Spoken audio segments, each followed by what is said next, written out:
یمن کا ایک قبیلہ تھا بنو کلب. اس قبیلے کے ایک شخص تھے حارثہ نام، ان کی بیوی سعدہ. ایک چھوٹا سا واقعہ بتا رہا ہوں. حارثہ اور سعدہ چھوٹا سا خاندان تھا، 3 بچے تھے. حارثہ کے بیٹوں میں ایک بیٹے کا نام ہے زید. نام یاد رکھے، بہت امپورٹنٹ نام میں ذکر کر رہا ہوں. ایک ہی نام ایسا ہے جو قرآن میں آیا ہوا ہے، وہ زید. یہ حارثہ کے بیٹے زید ہے، بیوی سعدہ ہے. یہ حارثہ اور سعدہ 3 بچوں کے ماں باپ تھے، ہنسی خوشی زندگی گزار رہے تھے. سعدہ ایک دن اپنے بچوں کو لے کر اپنے مائکے جا رہی تھی. راستے میں ڈاکوؤں کا حملہ ہو گیا، مال سب چھین لیا قافلے کا. اور اتفاق ایسا کہ یہ 8 سال کے جو زید تھے ان کو بھی ڈاکوؤں نے چھین لیا. ایک ماں سے اس کا 8 سالہ بڑا بیٹا چھین لیا جائے تو ماں کی کیفیت کیا ہوتی. اس قدر درد میں تھی ماں. جان تو بچ گئی، 2 بچے بھی بچ گئے، لیکن بڑا بیٹا میرے ہاتھ سے چلا گیا. مارے مارے صحراؤں میں گھومتی تھی، پکارتی تھی میرا زید میرا زید میرا زید میرا زید. ڈاکوؤں نے زید کو کیا کیا، عکاظ کا ایک میلہ لگتا تھا. اس وقت یہ غلامی کا دور تھا، لوگ انسانوں کو پکڑتے اور بیچ دیتے تھے. وہاں لا کر کے انہوں نے زید کو بیچ دیا، غلام کی حیثیت سے بیچ دیا. آگے میں بتاتا ہوں. یہاں سعدہ کا حال بے حال تھا. واپس گھر آئی تو باپ اپنے شوہر سے کہا، اور شوہر کا حال تو ایسا تھا کہ وہ زید کو اپنے آنکھوں کا نور، اپنے آنکھوں کا سرور سمجھتا. اور اس قدر پیار و محبت والا باپ مارے مارے گھومتا رہا گلیوں میں. اور ان کا لکھا ہوا ایک اشعار کا منظوم ترانہ ہے جو اپنے بیٹے کی جدائی میں لکھا. اپنے دشمن بھی وہ ترانہ سنتے تو رو پڑتے تھے. ایک باپ کا درد اپنے بیٹے کی جدائی میں، بہت روتے تھے بہت. ماں بھی دن رات روتی، باپ بھی پہاڑوں پر چڑھ جاتے اور وہاں سے صدا لگاتے، اے آسمان اگر تو نے زید کو دیکھا ہے تو میرے حوالے کر دے. زمین کے چپے کہیں اگر زید میرا زندہ ہے تو مجھے وہاں تک لے چل. یہ اشعار میں گنگناتے تھے، روتے تھے. اور زید کا کیا ہوا، عکاظ کے میلے میں بیچ دیا گیا. خریدا کون؟ حکیم بن حزام، جو حضرت خدیجہ رضی اللہ تعالیٰ عنہ کے بھائی لگتے تھے. یہ لے کر کے آئے اور حضرت خدیجہ رضی اللہ تعالیٰ عنہ اس وقت مکہ میں اور حضور پاک صلی اللہ علیہ وسلم کے نکاح میں. تو حضرت خدیجہ کے پاس یہ زید آ گیا، بھائی نے گفٹ کے طور پر دے دیا. حضرت خدیجہ کے گھر میں یہ زید جب آئے، اس وقت ان کی عمر یعنی 10-12 سال کے آس پاس رہی ہوگی. اور یہ ایسا لڑکا جو چھوٹی سی عمر کا، ادب اتنا تھا کہ ہر ایک کا ادب کرتا، بڑے اچھے خاندان سے تعلق رکھنے والا. ہوا کیا، ایک دن آفتاب رسالت، ماہتاب رسالت رسول پاک صلی اللہ علیہ وسلم کی نظر پڑی. دیکھا اخلاق و کردار میں کامل بچہ ہے، اور ایک ہی نظر میں بھاگ گیا. پوچھا حضرت خدیجہ سے، کہا کہ یہ غلام عکاظ کے میلے میں بیچا گیا ہے. حضور نے فرمایا یہ میرے حوالے کر دو، میرے حوالے کر دو. حضور نے جس کو پسند کر لیا ہو، حضور نے جس پر نگاہ رکھی ہو. اب وہ زید خوشی خوشی حضور کے پاس آئے. نبی پاک صلی اللہ تعالیٰ علیہ وسلم ان کے اخلاق سے بڑے خوش تھے، اور اس کے بعد محبت بھی ایسی دی، ایسی شفقت دی کہ زید کو نہ باپ کی خبر تھی نہ ماں کی خبر تھی. جو کچھ تھا وہ رسول اللہ کے پاس تھا. حضور پاک صلی اللہ تعالیٰ علیہ وسلم کی تربیت میں دن گزرتے گئے، بڑے ہو گئے، یہاں تک کہ 16 سال کی عمر تھی. ایک دن حج کے موسم میں یمن کا بنو کلب خاندان آیا ہوا تھا، اور وہاں حج کے دوران وہ لوگ زید کے باپ حارثہ کے لکھے ہوئے اشعار پڑھ رہے تھے اور لوگوں کو رلا رہے تھے. ایک ہمارے قبیلے میں باپ ہے جو بچھڑے ہوئے بچے کی یاد میں روز روتا ہے، اس کے اشعار تو سنو. لوگ سن کر کے رو رہے تھے، یمن کا کوئی ایسا باپ ہے جو یوسف گمگشتہ کی خبر میں رویا کرتا ہے. یہ لوگوں کی بھیڑ لگی تھی، اسی کے سامنے سے زید کا گزر بھی ہو رہا تھا. بنو کلب کے لوگوں نے زید کو دیکھا، پہچان لیا، یہی تو وہ بچہ ہے جس کی یاد میں اس کا باپ روتا ہے. اور اس کو بلایا اور کہا تیرا نام؟ کہا زید. باپ کا نام حارثہ. کہا یہی تو ہے جس کے غم میں پورے اشعار پڑے جا رہے یمن میں. زید سے کہا تجھے پتہ ہے تیرے باپ کا رو رو کر کے کیا حال ہو گیا؟ تیری ماں صحراؤں میں آواز دیتی ہے، پہاڑوں پر چڑھ جاتی ہے.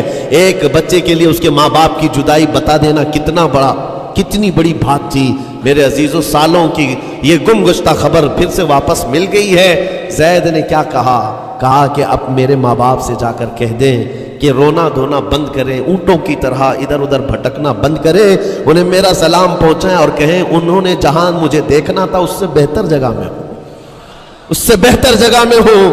یہ بنو کلب خاندان گیا یمن، جا کر کے باپ سے کہا، حارثہ سے اور سعدہ سے، خبر تمہارے لیے اچھی لائے، تمہارا گم ہوا بیٹا جو پچھلے 10-12 سالوں سے تمہیں نہیں مل رہا تھا، وہ حرم کعبہ کے پاس ہمیں نظر آیا ہے، غلام بنا کر لوگوں نے بیچا ہے اسے، لیکن وہ ایک ایسے حسین و جمیل کی غلامی میں ہے، ایک ایسے حسن والے کی غلامی میں ہے کہ زید وہاں سے ہٹنا نہیں چاہتا۔ باپ نے کہا میرے کلیجے سے پوچھو مجھ پر گزرتی کیا ہے، اس کی ماں سے پوچھو، ایک نظر دیکھ لے گا وہ واپس ہماری جھولی میں آ جائے گا۔ دوڑتے دوڑتے یمن سے گھنٹوں یعنی جو مہینوں کا سفر تھا دنوں میں طے کر کے پہنچے، مکہ آئے، جیسی آئے تو رسول پاک صلی اللہ علیہ وسلم کو ڈھونڈا، حضور پاک مل گئے تو دھاڑے مار مار کر باپ رونے لگا اور کہا کہ اے محمد صلی اللہ علیہ وسلم، ہم نے آپ کے متعلق سنا ہے کہ یتیموں کے والی ہیں، آپ کا دل بہت بڑا ہے، مجھ باپ کے اوپر رحم کیجئے، برسوں سے اپنے بچے کے لیے ترس رہا ہے، میں اور میری بیوی تڑپتے ہیں، صحراؤں میں آواز دیتے ہیں۔ حضور نے پوچھا ہوا کیا ہے تمہارے ساتھ؟ کہا ہمارا بیٹا گم ہو گیا تھا، برسوں ہو گئے تھے، لیکن سنا ہے وہ یہاں رہتا ہے۔ حضور نے پوچھا کیا نام ہے اس کا؟ کہا زید اس کا نام ہے، میرا نام حارثہ ہے۔ حضور پاک صلی اللہ علیہ وسلم کے محبوب زید کے بارے میں پوچھ لیا، حضور جس سے خود محبت کرتے ہو، حضور جس سے محبت کرتے ہو، باپ نے پوچھ لیا۔ حضور نے فرمایا کہ ٹھیک ہے، میں ایک باپ کے کلیجے سے اس کے بیٹے کو الگ نہیں کر سکتا، ماں سے اس کے بیٹے کو جدا نہیں کر سکتا، لیکن بات اتنی ہے کہ زید کو بلایا جائے، فیصلہ اس کے ہاتھ میں ہے، فیصلہ اس کے ہاتھ میں ہے، میں زید کو بلاتا ہوں۔ غلام تھے اس وقت، حضرت زید کو بلایا گیا اور اس وقت بھری جوانی والا زید ہے، جیسی ہی آئے پہلی نظر باپ کو دیکھا، ماں کو دیکھا، ماں باپ تو چیخ پڑے ہمارا زید مل گیا، ہمارا زید مل گیا۔ لیکن کمال کی بات میں دیکھتا ہوں ایسی دیوانگی پوری دنیا میں نہیں۔ زید نے دیکھا اپنے ماں اور باپ کو، لیکن اسی وقت اپنی آنکھیں جھکا لی اور حضور کی طرف کر لیا، کہا نہ، ادھر پہلے حضور پاک صلی اللہ علیہ وسلم کی طرف۔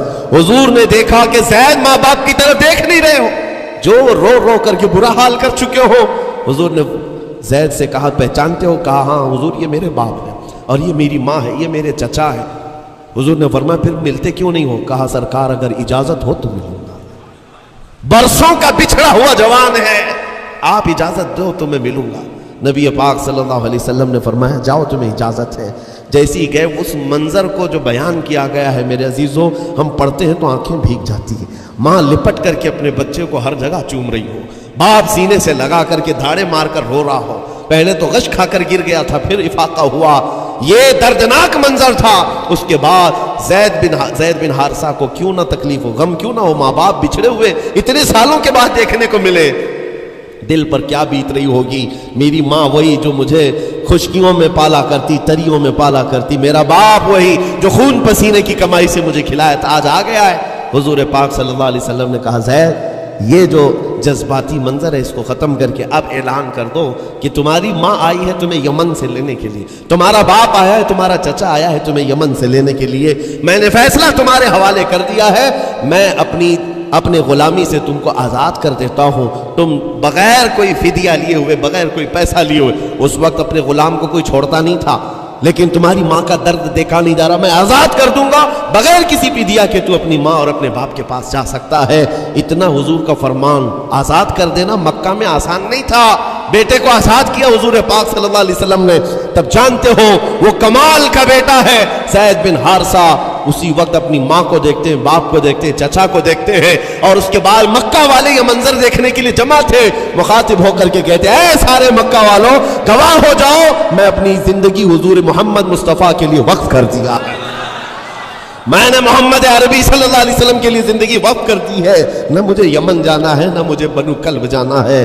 ماں اور باپ دیکھتے رہ گئے۔ باپ نے پوچھا زید آزاد کیا گیا ہے اور آزادی کی زندگی کو چھوڑ کر تو غلامی کی زندگی کو قبول کر رہا ہے؟ زید بن حارثہ نے اس وقت تاریخی جملہ کہا تھا، کہا بابا آپ نے جتنی شفقت کی ہوگی یا 1000 ماں باپ مل کر اپنے بیٹوں پر جتنی شفقت نہیں کیے ہوں گے، اس سے زیادہ شفقت محمد الرسول اللہ نے کیا۔ میں ہزار آزادیوں پر اس ایک غلامی کو، میں ہزار آزادیوں کو قربان کرتا ہوں اس ایک غلامی پر، میرے لیے زندگی بھر یہ غلامی کافی ہے۔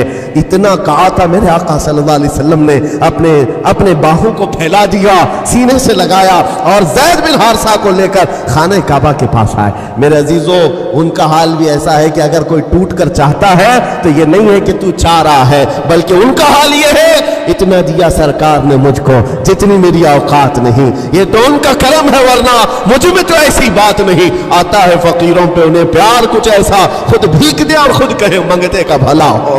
حضور اکرم صلی اللہ علیہ وسلم زید بن حارثہ کو پکڑتے ہیں، خانہ کعبہ کے پاس لے آتے ہیں۔ ہجوم جمع تھا، مکہ والے سب کھڑے تھے، تب نبی پاک صلی اللہ علیہ وسلم اعلان کر کے کہتے ہیں، اے مکہ والوں سن لو، آج سے زید کو میں نے آزاد کیا ہے، اور صرف آزاد نہیں، آج سے یہ میرا وارث ہے اور میں اس کا وارث ہوں، یہ میرا بیٹا ہے۔ حضور نے تنہا ایک ہی صحابی کے لیے کہا یہ میرا بیٹا ہے۔ اور اس کے بعد زید بن حارثہ کو لوگ جو مکہ میں پکارتے تھے زید بن محمد کہتے تھے، محمد کا بیٹا زید، رسول پاک صلی اللہ علیہ وسلم کے بیٹا ہونے کا شرف پایا ہے۔ میرے عزیزو، یہ جنہوں نے حضور صلی اللہ تعالیٰ علیہ وسلم کے دربار کا ایک بار مزہ چکھ لیا تو وہ پھر یوں ہی کہتا ہے پھر کے گلی گلی تباہ، ٹھوکریں سب کی کھائی کیوں، دل کو جو عقل دے خدا تیری گلی سے جائے کیوں۔ حضور پاک کی گلی میں جو ایک بار مزہ لے لے وہ پھر دنیا کی ٹھوکریں نہیں کھاتا۔ اسی لیے آج تم سب کے لیے میرے عزیزو ایک ہی فرمان میرے آقا صلی اللہ تعالیٰ علیہ وسلم کا سنا کر رخصت ہوتا ہوں۔ ایمان کی حلاوت اس کو ملتی ہے جو اپنی زندگی میں سب سے زیادہ اللہ اور اس کے رسول سے محبت کرتا ہے، اللہ اس کے رسول سے محبت کرتا ہے۔ اور دوسری چیز یہ بھی ہے، کفر میں جانے کو ایسا ناپسند کرتا ہو جیسے آگ میں ہاتھ ڈالنے کو ناپسند کرتا ہے۔ کفار و مشرکین کے میلے آج لگ رہے ہوں گے، لیکن تمہارا امتحان ہوگا، 31 نائٹ آنے والی ہے، یہ آزمائش کی رات ہے۔ لوگوں کو دیکھا جائے گا کہ تم کون سی عیاشیوں میں جاؤ گے، تم اس رات کو کیا دنیا داروں کو دیکھ کر ان کے پیچھے بھاگ جاؤ گے۔ ایک بات یاد رکھو، شیروں کو جس کام کے لیے پیدا کیا گیا اسی کام پہ رہنا چاہیے، اور شیر اگر اپنا کام بھول جاتا ہے تو کتے اس کے اوپر لگ جاتے ہیں۔ تمہارا کام کتوں کی طرح بھونکنا نہیں ہے، تمہارا کام شیروں کی طرح دھاڑنا ہے۔ میرے عزیز محمد عربی صلی اللہ علیہ وسلم کے وہ شیر جو گٹر اور نالی کے لیے نہیں پیدا کیے گئے، اعلیٰ اخلاق و کردار کے لیے پیدا کیے۔ تم امت محمدیہ خیر امت ہو، شراب پینے کے لیے نہیں، جوا کھیلنے کے لیے نہیں، تاش کے پتوں پر مال اڑانے کے لیے نہیں، غلط نگاہوں کو پھیلانے کے لیے نہیں، آوارہ گردی کے لیے نہیں پیدا کیے گئے۔ تمہاری نسبت رسول اللہ سے ہے، اتنی بات یاد رکھو، اللہ نے مجھے خیر امت کہا ہے۔ میری آنکھیں اٹھ رہی ہیں تو فرشتے بھی دیکھ رہے ہیں، رب تعالیٰ دیکھ رہا ہے میرے چلنے پھرنے کو، رب تبارک و تعالیٰ اس کے علم سے کوئی ایک ادا بھی میری بے خبر نہیں ہے، غافل نہیں ہے۔